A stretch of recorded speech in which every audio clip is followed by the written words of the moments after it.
Welcome back दोस्तों। और यहाँ दोनों रेसिपीज़ का थोड़ा थोड़ा सा जो काम है वो मैंने किया है। टमाटर भुन गए तो ब्रेक में मैंने चिकन डाल दिया है। अब मैं इस पर डाल रही हूँ ये 1 कप दही,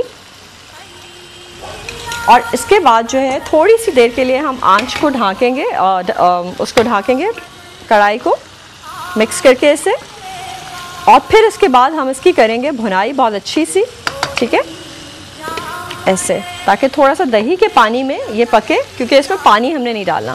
यहाँ दाल का पानी सूख गया है तो मैं इस स्टेप पे इसमें टमाटर डालूंगी, यानी आपने टमाटर पहले नहीं डालने हैं।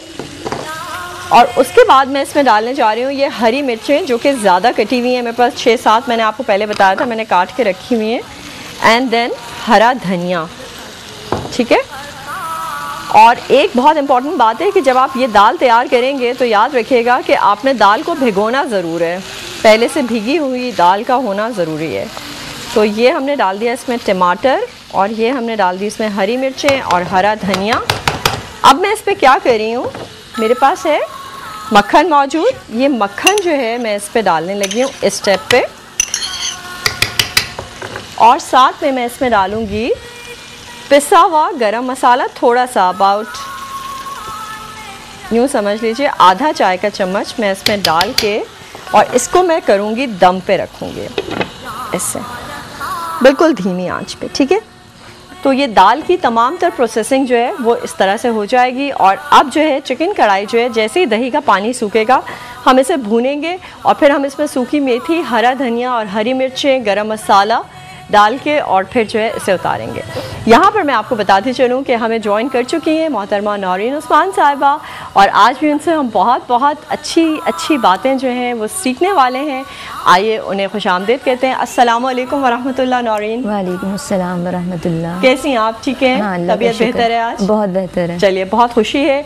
और नौरीन, आज पहले तो मैं चाहूँगी कि कल फ़रा इकबाल साहिबा जो है हमें लाहौर से रोज़ाना कॉल करती हैं, उन्होंने चाश्त और इशराक की नमाज के हवाले से जो है हमें कॉल किया था। तो हम चाहेंगे कि आजकल के मौसमी एतबार से नौरीन हम उन्हें एग्जैक्टली वक्त बता दें जो आजकल के महीनों का है, तो ताकि उन्हें जो थोड़ी सी आसानी हो जाए। और फिर हम इस्लामिक पॉइंट ऑफ व्यू से बता देंगे कि किस तरह से ज़वाल से कितना वक्त पहले जो है ये पढ़ी जाती हैं। और साथ में हम दोस्तों आज झूठ के बारे में बात करेंगे। जी हाँ, बहुत ही नफ्सियाती बीमारी है बहुत सारे लोगों को, और बाज़ आदतन, बाज़ शौकिया और बाज़ ज़रूरतन जो है वो बोलते हैं। कितना गुनाह है ये नौरीन हमें बताएंगी, लेकिन हमारे साथ मौजूद हैं एक दोस्त, उनसे भी बात करते हैं, और इस बाबत जो है ये तमाम बातें हम नौरीन से करेंगे। अस्सलाम वालेकुम। हेलो, वालेकुम, कैसी हैं आप? मैं जी बिल्कुल ठीक ठाक हूँ। कौन है हमारे साथ? मैं मदीहा फ्रॉम कराची। कैसी हैं आप? मदीहा फ्रॉम कराची, ठीक ठाक हैं? जी ठीक हूँ। बहुत मजे की दाल और तहरी है ना, बहुत मजे की है ये, तुम जरूर ट्राई करो। जाने की जरूरत नहीं पड़ेगी। हाँ बिल्कुल, ढाबा जाने की जरूरत नहीं पड़ेगी, तुम्हारे घर में ढाबा खुल जाएगा इन दोनों चीजों को बनाने के बाद, ठीक है।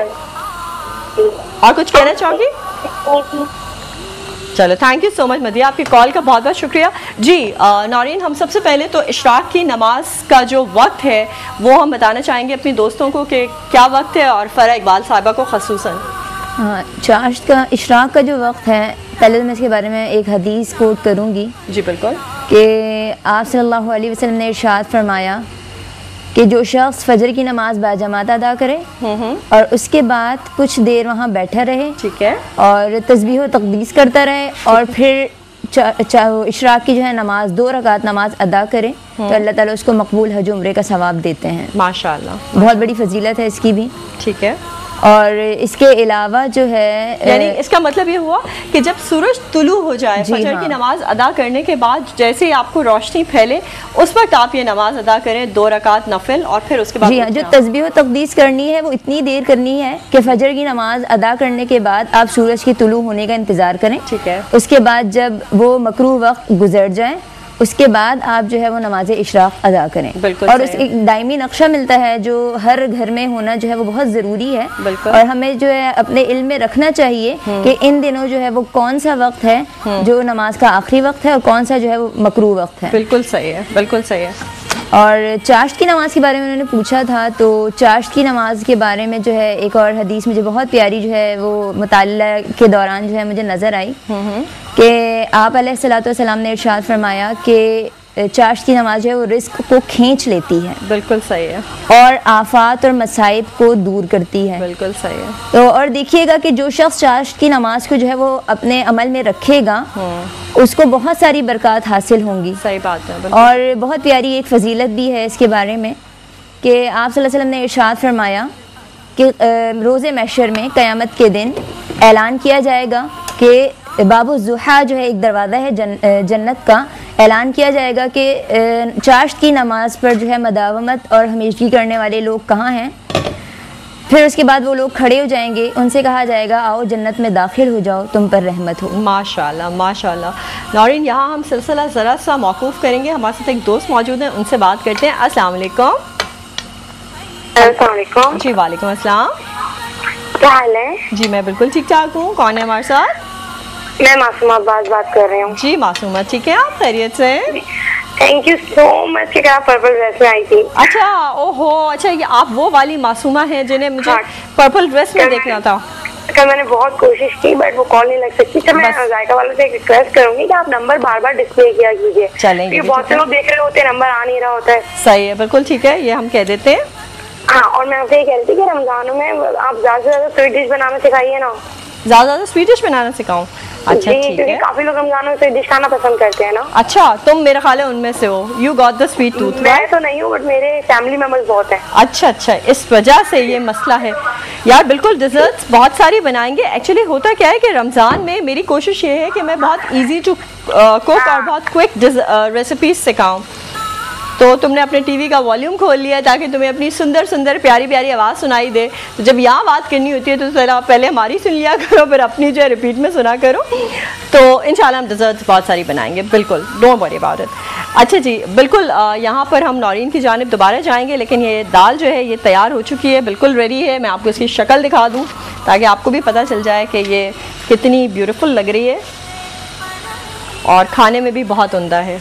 ठीक है, तो यहाँ अजीम भाई इसको कैप्चर करेंगे और चिकन का काम हो रहा है। और जैसे कि नौरीन ने भी बताया कि इशराक की नमाज जो है वो रिस्क को खींचती है, तो बिल्कुल ये आप किताबों से भी पढ़ें और मुख्तलिफ बुजुर्गान दीन भी इस बाबत बताते हैं। और कहा यह जाता है कि अगर आप जो है इस नमाज के बाद, इसको अदा करने के बाद जो है आप इस्तग़फ़ार की तस्बीह अगर 100 दफ़ा पढ़ लें तो बहुत बहुत फ़ायदा होता है और रिस्क में कुशादगी होती है। इसके साथ हम चलते हैं अपने दूसरे टॉपिक की जानिब, जो कि मैं समझती हूँ कि एक बहुत ही ज़रूरी बात है। हमें बार बार जो है इसके बारे में कहा जाता है। हुज़ूर पाक सल्लल्लाहु अलैहि वसल्लम के पास एक सहाबी तशरीफ़ लाए और उन्होंने कहा कि मैं बहुत सारे गुनाह करता हूँ, मुझे आप ये बताइए कि उनमें से कोई एक ऐसी चीज़ बताइए कि मैं वो छोड़ दूँ। कोई एक गुनाह बताइए जो मैं करना छोड़ दूँ और उससे मेरी आक़िबत जो है वो संवर जाए। तो हुज़ूर पाक सल्लल्लाहु अलैहि वसल्लम ने फरमाया कि तुम झूठ बोलना छोड़ दो। वो शराब भी पीते थे, वो जुआ भी खेला करते थे शायद, और इस बाबत वो मुख्तलिफ कुछ ऐसे काम किया करते थे जिनकी ममानियत थी इस्लाम में। पहली रात जब वो शराब पीने बैठे तो उन्हें यकायक ख्याल आया कि कल अगर हुज़ूर पाक सल्लल्लाहु अलैहि वसल्लम से मुलाकात हुई और उन्होंने मुझसे ये पूछा कि क्या तुमने शराब पी थी, तो मैंने अगर झूठ बोल दिया तो गलत बात हो जाएगी। उन्होंने तो मुझे शराब पीने से रोका ही नहीं था, लेकिन सिर्फ ये कहा था झूठ नहीं बोलना। तो उन्होंने शराब छोड़ दी, नहीं पी उस रात।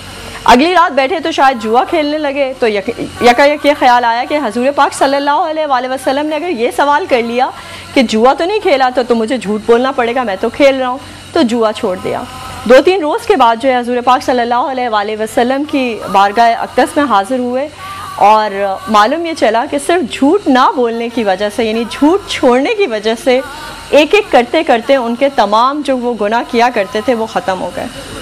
तो नौरीन, हम जानना चाहेंगे पहले सबसे तो कि इस्लाम में हमेशा कहा गया है झूठ बोलने की ममानियत है, कितना गुनाह है और क्या फ़ायदा इंसान को सच बोलने का, हमेशा सच्चा रहने का। बिल्कुल, क्योंकि दुनियावी तौर पे हम देखते हैं ना, कभी कभी मसलहतन झूठ बोल रहे होते हैं, कभी कभी अपनी बातों पे गुलाफ चढ़ा रहे होते हैं और फिर बात कर रहे होते हैं।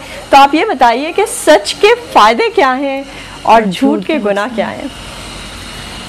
अल्लाह ताला ने सबसे पहले तो हम यही आयत हमारे लिए काफ़ी हो। अल्लाह ताला ने कुरान पाक में इरशाद फरमाया है लानतुल्लाहि अलल काज़िबीन, किसी गुनाह के बारे में अल्लाह ताला ने इतनी सख्त वईद नाजिल नहीं फरमाई जितनी कि इस गुनाह के बारे में, कि झूठों पर अल्लाह की लानत हो। और लानत के मायने मफ़हूम अगर समझ लिए जाएं तो हर शख्स जो है झूठ से हमेशा के लिए तौबा कर ले और दूर हो जाए, कि लानत का मतलब है अल्लाह ताला की रहमत से हमेशा के लिए दूरी।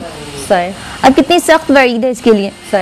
और आप सल्लल्लाहु अलैहि वसल्लम ने इरशाद फरमाया कि अस-सिद्क़ु तमानिया वल-किज़्बु रिबा, यानी कि सच जो है वो इत्मीनान है, तमानियत है, और झूठ जो है वो है मतलब शक शुबे में डालने वाला है, बेइत्मीनानी है, बेसुकूनी है। बिल्कुल। और बहुत अच्छी बात आपने, बहुत प्यारी हदीस जो है वो बयान फरमाई, और वाकई ये भी मैंने मुताले के दौरान मेरी नज़र से गुजरी थी। एक दाना का कौल याद आ गया कि सच पर जो बनी इमारत होती है अगरचे वो 3 मंजिला ही हो लेकिन वो हमेशा मजबूत रहती है, और झूठ पर बनी जो इमारत होती है अगरचे वो 100 मंजिला ही क्यों ना हो लेकिन उसका मुकद्दर गिरना ही है। बिल्कुल सही है। और रिश्तों में भी बहुत इम्पॉर्टेंट है दोस्तों सच को बोलना, क्योंकि मैं समझती हूँ बहुत सारे रिश्ते जो हैं, मियाँ बीवी का रिश्ता स्पेशली, इसमें बहुत इंपॉर्टेंट बात है कि आप हमेशा सच्चे और ईमानदार रहें एक दूसरे के साथ। हमारे साथ एक दोस्त मौजूद है, उनसे भी बात करते हैं। अस्सलाम वालेकुम। वालेकुम अस्सलाम जी, कौन है? मैं सबा बात कर रही हूँ। जी सबा, कैसी हैं आप? ठीक है अल्हम्दुलिल्लाह, अल्लाह का शुक्र है। आज फर्स्ट टाइम मेरी कॉल लगी है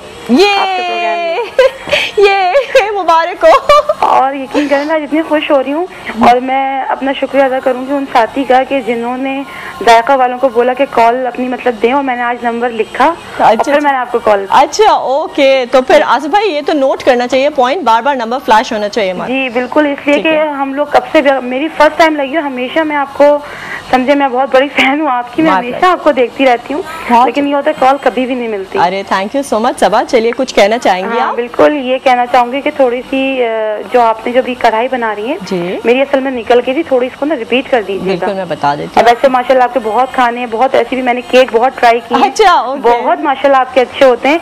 आप यकीन करें मैं जब आपका चैनल निकल जाता है फिर मैं किसी और को खोलती नहीं रमजानों में। अच्छा, अरे और आपसे एक रिक्वेस्ट और है जी, बताइए। प्लीज रमजानों के बाद भी आपने आना है। अच्छा, बहुत खुशी होगी कि अगर आप आएंगी तो बहुत खुशी होगी। अरे थैंक यू सो मच। चलिए मिलकर सोचते हैं आज सारे के सारे, पूरी टीम बैठ के इस बारे में। अच्छा चलें, थैंक यू सो मच सबा। आप लोगों की बहुत बहुत सारी मोहब्बत है, और मैं I think I am one blessed woman कि इतना सारा प्यार आप सब लोगों का मुझे मिलता रहता है हमेशा, बहुत सारी फरावानी में। और जो कढ़ाई की रेसिपी है वो मैं अभी जा रही हूँ कढ़ाई के चूल्हे की जानिब, और भूनना है मुझे दही को, तो हम इसको रिपीट भी कर देते हैं आपके लिए। लेकिन अभी फ़िलहाल एक छोटी सी ब्रेक हो गई है, तो जल्दी से ब्रेक लेके वापस आएँ, मेरे साथ साथ रहिएगा, क्योंकि आप जानते हैं जायका इसी में।